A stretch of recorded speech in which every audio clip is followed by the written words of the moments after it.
ஓஷோவினுடைய Tao அது ஒரு தங்க கதவு என்று சொல்லக்கூடிய புத்தகத்தை பற்றி தான் நம்ம இந்த வீடியோவில் பார்க்க போகிறோம். வாங்க வீடியோக்குள்ளே போகலாம்.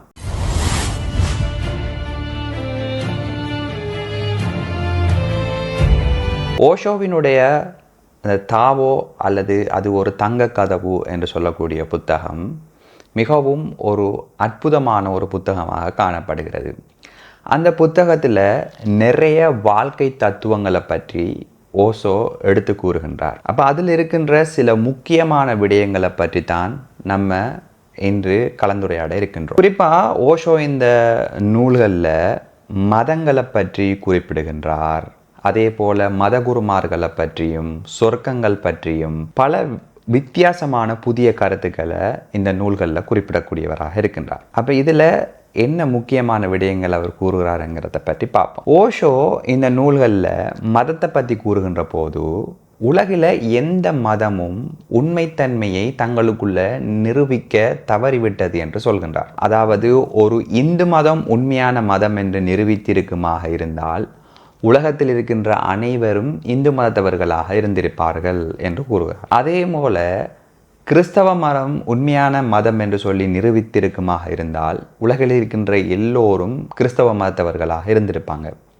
அதே போல இஸ்லாம் மதம் உண்மை என்று நிரூபித்திருக்குமாக இருந்தால் உலகில் இருக்கின்ற அனைவரும் இஸ்லாமியர்களாக இருந்திருப்பாங்க. ஆகவே இந்த மதங்கள் ஒவ்வொன்றும் தனக்குள்ள இருக்கின்ற உண்மைத்தன்மையை நிரூபிக்க தவறிவிட்டது.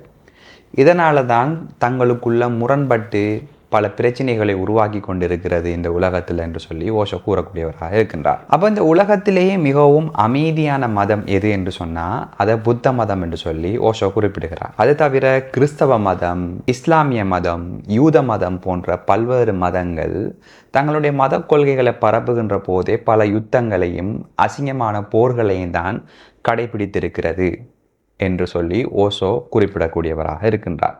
உண்மையான மதத்திற்கு சண்டை தேவையில்லை, யுத்தம் தேவையில்லை என்பது அவரினுடைய கருத்தாக இருக்கிறது. இப்போ நீங்கள் பார்த்தீங்கன்னு சொன்னால் சொர்க்கங்களை பற்றி ஓஷோ இந்த புத்தகத்தில் குறிப்பிடுகின்றார். அதாவது மனிதன் இந்த உலகத்தில் அடக்கி வைத்த அனைத்து விடயங்களையும் பாவமென ஒதுக்கி வைத்த பல்வேறு அம்சங்களை அவன் ஒரு இடத்துல போய் அனுபவிக்க ஆசைப்படுகின்றான். அப்படியான ஒரு இடத்தை தான் அவன் சொர்க்கம் என்று சொல்லி அதனை உருவாக்குகின்றான். அப்போ அந்த சொர்க்கம்ங்கிற கான்செப்ட் அப்படித்தான் உருவாக்கப்படுகிறது என்று சொல்லி ஓஷோ கூறக்கூடியவராக இருக்கின்றார்.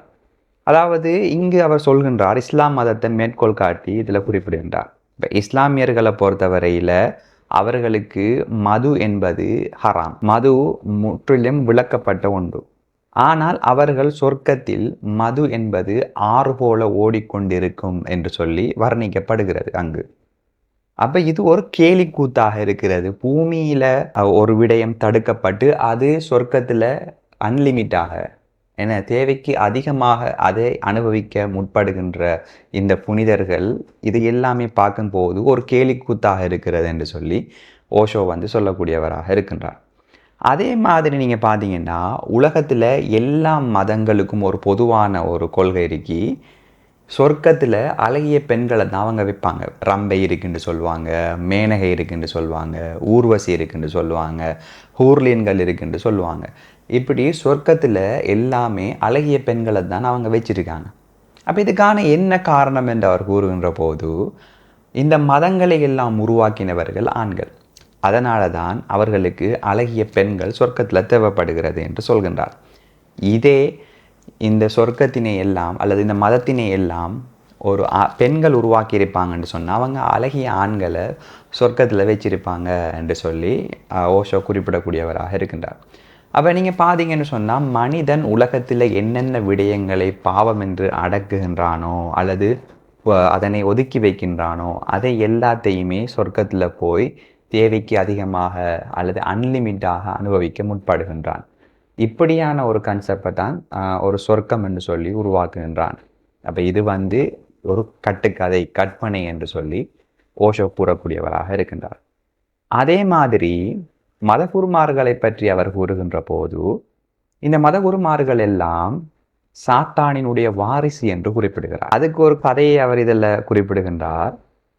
ஒரு முறை குட்டி பிசாசு அழுது கொண்டிருக்கின்றது மரத்தடியில். அப்பொழுது சாத்தான் வந்து அந்த குட்டி பிசாசியிடம் கேட்கிறது, ஏன் குட்டி பிசாசே அழுது கொண்டிருக்கிறாய் என்று கேட்கிறது. அதற்கு அந்த குட்டி பிசாசு கூறுகிறது, உலகில் ஒரு ஞானி தோன்றிவிட்டான், அவர் உண்மை எல்லாத்தையும் கன்றுவிட்டார். எனவே நமக்கு எதிர்காலத்தில் எந்த பயனும் நமக்கு இல்லை, நமக்கு வேலை எல்லாம் இல்லை, நம்மளை பற்றிய எல்லா விடயங்களையும் உலகத்தில் சொல்லிவிடுவார். அதனால் நமக்கு உலகத்தில் எந்த தொடர்புமே இல்லாமல் போகுது, நம்முடைய வேலையெல்லாம் இல்லாமல் அழிய போகிறது என்று சொல்லி மிகவும் கத்தி கூப்பாலிட்டது. எனவே இதை கண்ட சாத்தான் மிகவும் ஆனந்தமாக சிரிக்கின்றான்.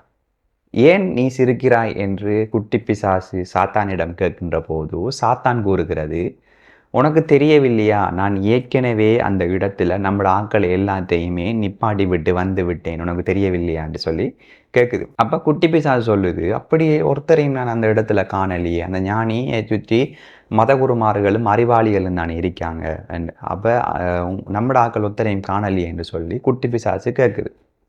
அப்போ சாத்தான் சொல்லுகிறது, அந்த அறிவாளிகள் அல்லது புத்திஜீவிகளும் மதகுருமார்களும் தான் நம்மளோட ஆட்கள்.